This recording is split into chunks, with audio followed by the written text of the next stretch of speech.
اللہ قاضی طبع طبائی رضوان اللہ تعالیٰ علیہ کہ آپ کی صلوات ان کے درجات میں اضافہ فرمائے. اللہم صلی علی آیت اللہ غازی ارشاد فرماتے ہیں کہ امام حسین واسع رحمت ہے، رحمت ساری امام حسین سے ہے، لیکن اس واسع رحمت کا دروازہ ابوالفضل العباس ہے کہ تم اس در پہ آؤ گے تو حسین تک جا پاؤ گے. دروازہ ہے، جھکا ہوا ہے آج بھی حرم حسین کے حرم کی طرف. اس لیے تو کہا جاتا ہے کہ جب پہلے زیارت پر جاؤ تو کہاں جاؤ؟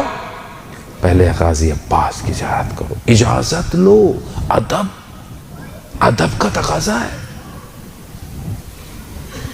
استاد فاطمی نے کہتے ہیں بعض لوگ بڑی بے ادبی کرتے ہیں، میں نہیں آؤں گا آئندہ، مولا میری یہ بات قبول نہیں ہے. کیا وہ بہتر جانتے ہیں تمہارے لیے بہتر کیا ہے؟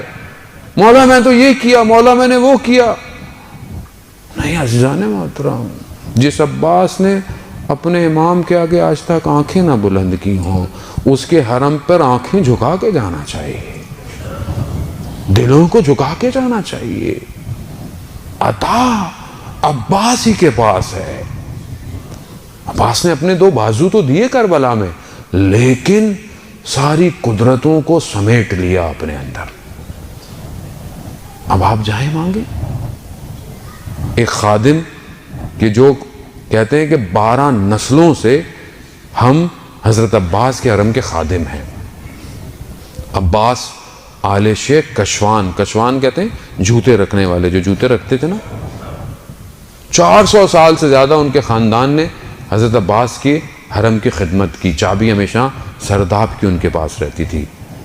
وہ کہتے ہیں کہ جمعے کا دن تھا، آج بھی جمعے کا دن ہے اتفاق سے، جمعے کا دن تھا، رات ہو چکی تھی، میں حرم میں بیٹھا ہوا تھا تو دیکھا کہ ایک عرب آیا اور اس نے کوئی ہاتھ میں کچھ چیز لپیٹی ہوئی تھی، اور جب ہٹایا تو دیکھا کہ کوئی ایسا لگتا تھا گوشت کا ٹکڑا ہی ہے بس. اور کہا عباس میں نے تو آپ سے اولاد مانگی تھی، یہ کیا دیا جو نہ ہل سکتا ہے نہ بول سکتا ہے. 7 سال سے میں اسے سنبھال رہا ہوں، اب میری بس ہو چکی ہے. یہ کہہ کر اس نے اس بچے کو جو کہ گوشت کا ٹکڑا ہی تھا زری کی طرف پھینکا اور فوراً باہر نکل گیا. اور زری سے وہ بچہ جب ٹکرایا تو کہتے ہیں اتنی آواز آئی کہ باہر ایوانوں تک آواز آئی. دوڑتا وہ شخص کہتا ہے کہ میں گیا کہ کہیں بچے کو لگ نہ گئی ہو. میں نے کہا تھا عجیب شخص ہے، اس طرح اولاد کو اپنی پھینک کر چلا گیا. میں نے بچے کو اٹھایا، اپنے آغوش میں اٹھایا، اپنی آبا کبا کے اندر اس کو لیا، اس کو بٹھایا. کہتا ہے 12:30 بجے یہ واقعہ ہوا. 1 بجے بچے کو میں نے دیکھا کہ اس کی آنکھوں میں آنسو آنا شروع ہو گئے. پھر میں نے دیکھا اس کے ہاتھوں میں حرکت شروع ہو گئی ہے.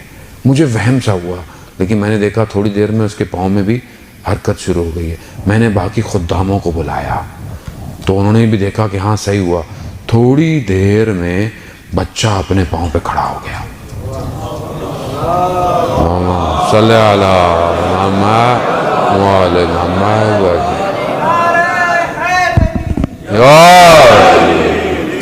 بچہ اپنے پاؤں پر کھڑا ہو گیا. جب میں نے ماجرا دیکھا، یہ سب کچھ دیکھا، تو وہاں پر منادی کر دی حرم کے اندر. بچے کو ممبر پہ بٹھایا کہ لوگ آؤ دیکھو عباس کا معجزہ دیکھو. کہتے لوگ جوک در جوک آنا شروع. 12 دفعہ کہتے ہیں ہم نے اس بچے کے لباس کو تبدیل کیا. کیوں؟ کیونکہ لوگ آتے تھے تو اس کے بدن کے کپڑے کو لے جاتے تھے تبرک کے لیے. عباس کی شفا تھی. کہتے پھر ہم نے اس کو ایک سواری میں بٹھا کر کربلا کے شہر میں منادی کی، کہا کہ یہ عباس نے اسے شفا دی ہے. کہتے ہم نے اس بچے سے پوچھا کہ تمہیں جب زری پر تمہارے باپ نے پھینکا تھا تو تمہیں چوٹ نہیں لگی؟ کہتا ہے جیسے ہی میرے باپ نے مجھے زری کی طرف پھینکا تھا تو زری سے 2 ہاتھ نکلے، انہوں نے مجھے آغوش میں لیا اور میرے پاؤں سے میرے ہاتھ اور پھر میرے سر تک پھیر کر چلے گئے۔ عزیزان محترم، یہ عباس کے سر کاش میرے سر پہ بھی آج ہو جائیں۔ یہ ہاتھ کہ جو اسلام کی خاطر قربان کیے، یہ ہاتھ میرے سینوں کے اندر بھی نور کو بخشیں۔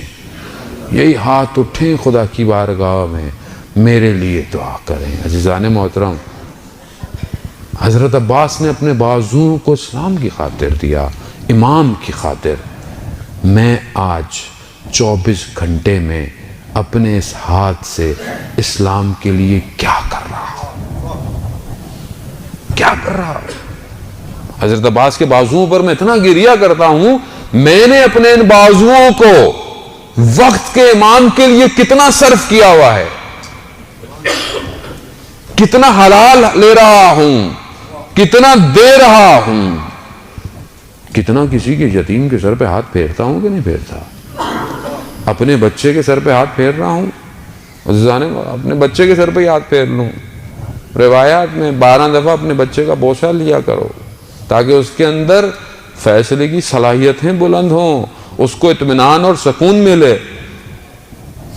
ایک درس بس، پوری مجلس یاد کرنے کی ضرورت نہیں ہے عزیزان موت، ایک درس کہ حضرت عباس نے بازو اسلام کے لیے دیے، میں آج سے یہاں اٹھنے کے بعد اپنے ان ہاتھوں کو کتنا اسلام کے لیے دے رہا ہوں، بس ایک ہی درس، کچھ نہیں، کوئی تقاضا ان کا ہے بھی نہیں، اور ہم دیں بھی کیا، ہم تو ویسے ہی اتنے ضعیف ہیں۔ یہ تو ان کی نگاہ کرم ہے کہ جنہوں نے ہم جیسے خاک نشینوں کو ہواؤں میں بلند کیا ہوا ہے، ورنہ ہماری کیا اوقات ہے۔